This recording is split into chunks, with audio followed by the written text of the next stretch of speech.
काहा काहा घरे कौन होता है ना तुलसी गछ बारंबार सुखी जाए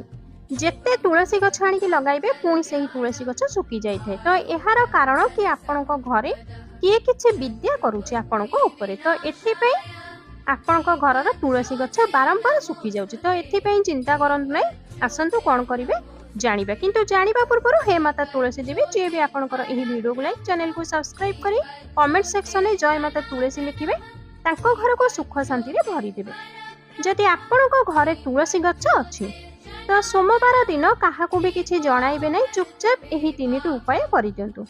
जदि कोनोसे भी खराब शक्ति बा नजर दोष जेते भी मारात्मक होई थाउ